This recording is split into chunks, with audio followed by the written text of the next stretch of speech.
pas le moment de la messe que je préférais quand le prêtre prenait la parole, parce que je trouvais toujours que c'était interminable. Alors, pour vous aider à écouter, je vous propose que vous comptiez combien de fois je vais dire le Seigneur dans mon homélie. Et puis la sœur Rémi Marie, qui a été avec vous, eh bien, vous pourrez aller la voir à la fin de la messe pour lui dire le nombre que vous avez trouvé. Mais évidemment, chacun compte dans sa tête. Parce que si vous comptez tout fort, vous donnez le résultat aux autres, hein. Donc chacun compte dans sa tête. J'espère que la sœur, elle comptera bien, hein. J'ai oublié de dire aussi que dans le sanctuaire, aujourd'hui, nous avons accueilli un groupe de la communauté des Philippins, un groupe très important, qui a célébré la messe sur l'esplanade. Jérémie, c'est vraiment un prophète que j'aime beaucoup, parce que il est très nature avec Dieu. Quand il a envie de lui dire quelque chose, il le lui dit. Jérémie, c'est vraiment le prophète franco qui n'hésitera pas à rouspéter et à dire au Seigneur ce qu'il pense de son comportement vis-à-vis de lui. Il faut dire que le pauvre Jérémie, il a eu un ministère très compliqué. Il a rencontré tellement d'épreuves qu'il a été tenté plus d'une fois de jeter l'éponge, comme on dit dans un combat de boxe. Alors quand vous aussi, vous en avez assez, quand vous trouvez que le Seigneur pousse le bouchon un peu trop loin en vous demandant de vivre des choses trop difficiles, eh bien, lisez le livre du prophète Jérémie. Et surtout, n'hésitez pas, comme Jérémie, à dire à Dieu ce que vous ressentez. Et dites-lui les choses comme vous les ressentez. Vous pouvez tout lui dire, parce qu'il en a déjà pas mal entendu. Et Jérémie est un véritable exemple pour nous, parce que s'il râle très souvent, on en a gardé l'expression les jérémiades, s'il râle très souvent, son bon réflexe, c'est de râler en s'adressant au Seigneur. C'est exactement ce qui s'est passé dans la lecture d'aujourd'hui.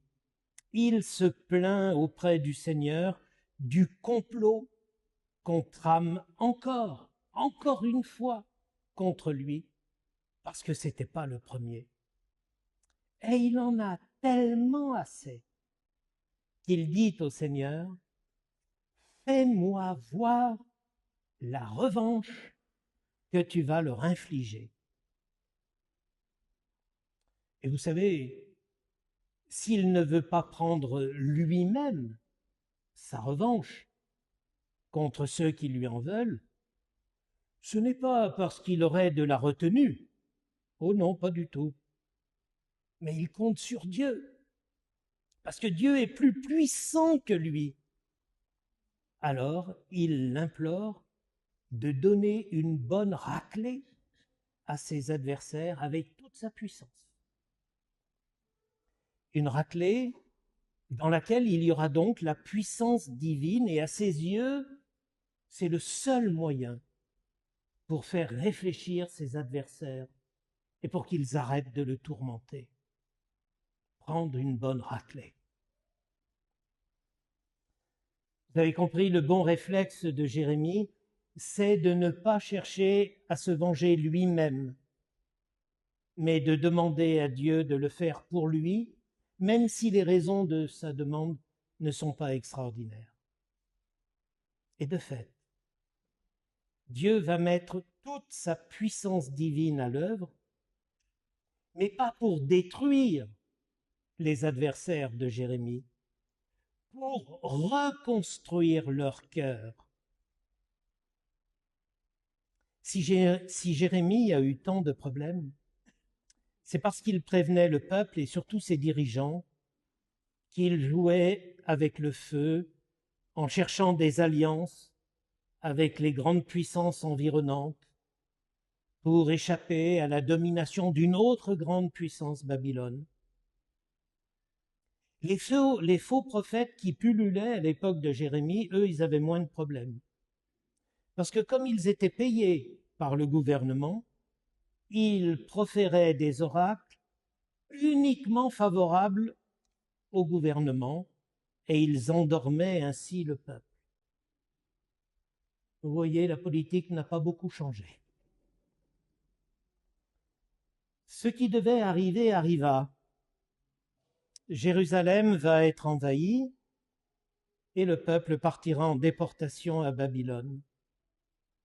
Mais ça ne sera pas la punition du Seigneur. Ça, c'est la conséquence logique des mauvais choix des dirigeants. Il ne faut jamais voir la main du Seigneur dans les fléaux qui s'abattent sur les hommes.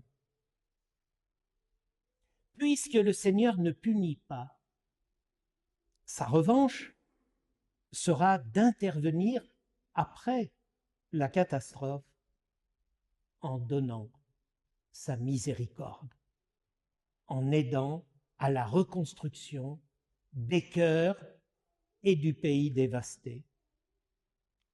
Voilà ce que le Seigneur promet, et ça sera sa revanche à lui. Mais auparavant, il faut d'abord assumer la conséquence de nos choix tordus.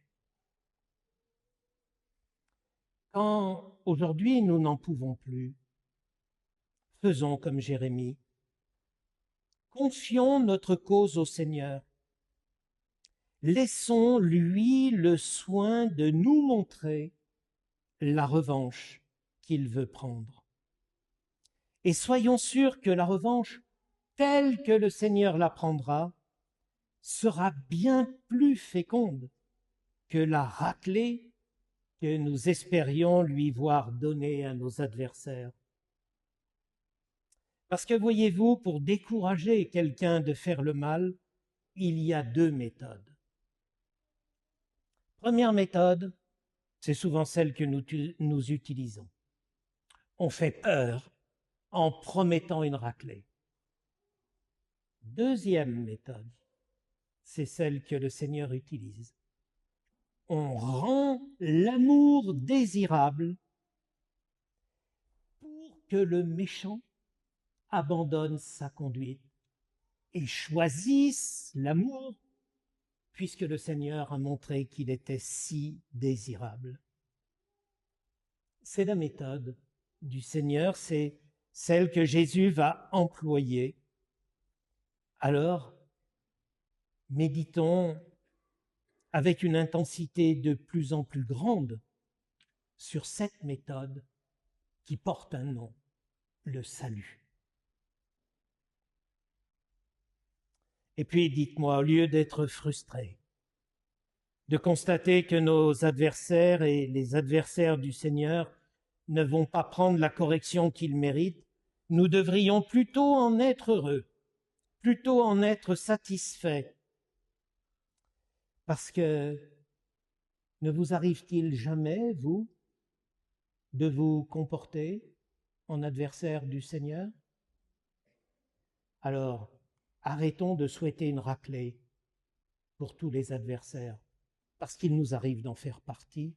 Et dans ces moments-là, nous sommes bien contents que le Seigneur agisse pour nous avec miséricorde. Dans l'Évangile, ce qui a retenu mon attention, c'est la réponse de Jésus aux gardes du temple, aux pharisiens, aux prêtres, qui les avaient envoyés arrêter Jésus. Oui, c'est la réponse des gardes du temple aux prêtres et aux pharisiens qui les avaient envoyés arrêter Jésus. Ils disent, ces gardes, avec beaucoup d'aplomb, « Jamais un homme n'a parlé comme cet homme. » Et ils ont été tellement touchés par la prédication de Jésus que courageusement, ils ne vont pas l'arrêter. C'est courageux parce que ça aurait pu leur valoir beaucoup de problèmes. Et de fait, ils vont se faire sévèrement réprimander par Jésus. Ils sont courageux, ces gardes. Mais hélas, leur courage ne va pas durer. Parce que dans une dizaine de jours, nous entrerons dans les jours saints et nous entendrons le récit de l'arrestation de Jésus, qui sera opéré par ces mêmes gardes, venus avec des bâtons et des épées. Ils ne diront plus « jamais un homme n'a parlé de la sorte ». Ils vont arrêter Jésus sans ménagement et sans se préoccuper de savoir s'il ne serait pas en train de participer à la plus grande injustice de toute l'histoire de l'humanité. Quelle inconstance! Certes, ils ont été manipulés par leur chef. Depuis cette arrestation ratée, les chefs avaient dû les reprendre en main, leur laver le cerveau, pour qu'ils n'aient plus aucune hésitation et qu'ils soient convaincus que Jésus était bien le pire ennemi de la religion des Juifs et un dangereux imposteur pour se présenter comme le Messie.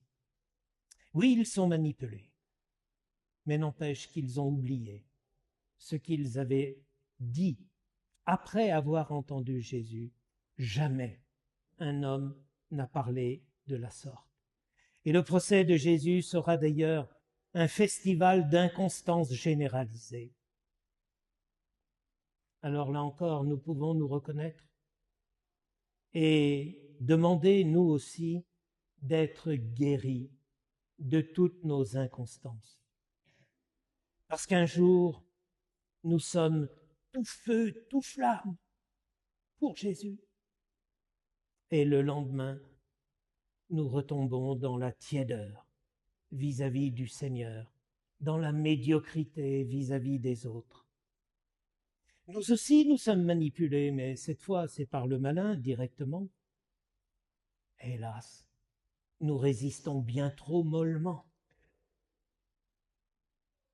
Par l'intercession de Notre-Dame de la Gaie, demandons d'être guéris de toutes nos inconstances. Demandons-lui la grâce de la fidélité courageuse dans notre relation au Seigneur. Amen.